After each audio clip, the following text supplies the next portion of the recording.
అండి, welcome back to మన కోస్తా రుచులు. ఈరోజు నేను మీకు ఎంతో టేస్టీగా ఇంట్లోనే పచ్చి రొయ్యల కర్రీని ఎలా ప్రిపేర్ చేసుకోవాలో చూపించబోతున్నాను. దానికోసం అయితే ముందుగా నేను ఇలా ఒక హాఫ్ కేజీ పచ్చి రొయ్యలను తీసుకొని బాగా క్లీన్ చేసి పెట్టుకున్నాను, నీచు వాసన అంతా పోయేంత వరకు. ఇప్పుడు స్టవ్ ఆన్ చేసుకొని ఒక ప్యాన్ పెట్టుకొని అందులోకి ఒక 4 to 5 టేబుల్ స్పూన్ల వరకు ఆయిల్ని అయితే యాడ్ చేసుకోవాలి.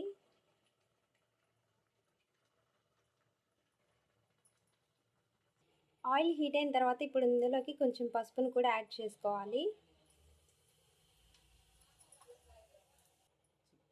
ఇప్పుడు ఇందులోకి టొమాటో, పచ్చిమిర్చి, ఆనియన్ పేస్ట్ని యాడ్ చేసుకోవాలి.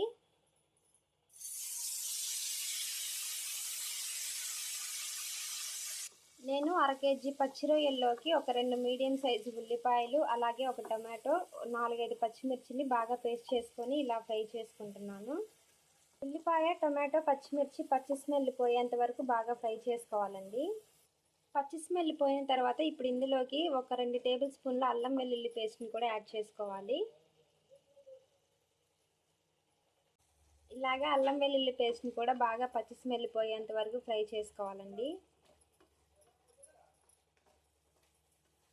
అల్లం వెల్లుల్లి పేస్ట్ పచ్చి స్మెల్ పోయిన తర్వాత ఇప్పుడు ఇందులోకి క్లీన్ చేసి పెట్టుకున్న పచ్చి రొయ్యలను కూడా యాడ్ చేసుకోవాలి.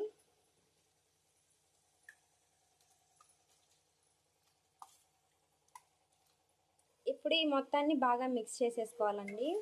మనము రొయ్యల కర్రీలోకి ఎక్స్ట్రాగా వాటర్ అయితే యాడ్ చేయాల్సిన అవసరం లేదు, ఎందుకంటే రొయ్యల్లోనే వాటర్ అనేవి వచ్చేస్తాయి.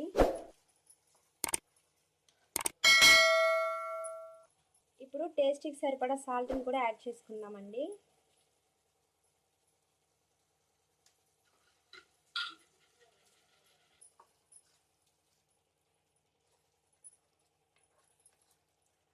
ఇప్పుడు ఒక 5 మినిట్స్ మూత పెట్టేసుకొని ఉడికించుకుందామండి.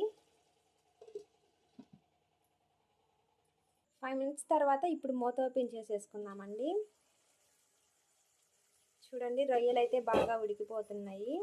ఇప్పుడు ఒకసారి బాగా మిక్స్ చేసుకుందాము.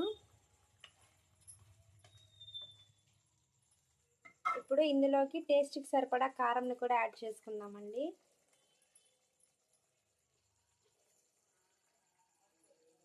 మేము ఈ కర్రీని ఎప్పుడు చేసుకున్నా ఇలానే ప్రిపేర్ చేసుకుంటామండి. చాలా టేస్టీగా బాగుంటుంది. కూర కూడా గుజ్జు గుజ్జుగా చాలా బాగుంటుంది. ఈ రొయ్యలు వచ్చేసి బాపట్ల దగ్గర ఉన్న కర్రలపాలెం రొయ్యలండి. మేము ఎప్పుడూ అక్కడి నుంచే మా పెద్ద మావయ్య తీసుకొస్తాడు. చాలా బాగుంటాయని, చాలా టేస్టీగా బాగుంటాయండి అక్కడ రొయ్యలు. మా పెద్ద మావయ్య ఎప్పుడు అక్కడి నుంచే తీసుకొస్తాడండి, చాలా టేస్టీగా బాగుంటాయని. ఇప్పుడు మూత పెట్టేసి ఒక 2 మినిట్స్ ఉడికించుకుందాము. 2 మినిట్స్ తర్వాత ఇప్పుడు మూత ఓపెన్ చేసేసుకొని ఇందులోకి గరం మసాలాని, ఎండు కొబ్బరి పౌడర్ని కూడా యాడ్ చేసుకుందామండి.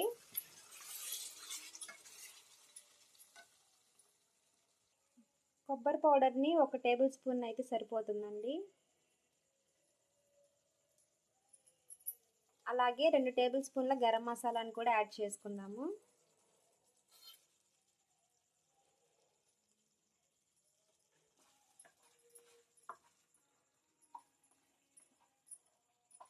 ఇప్పుడు ఒక 2 మినిట్స్ మూత పెట్టేసుకొని ఉడికించుకుందామండి.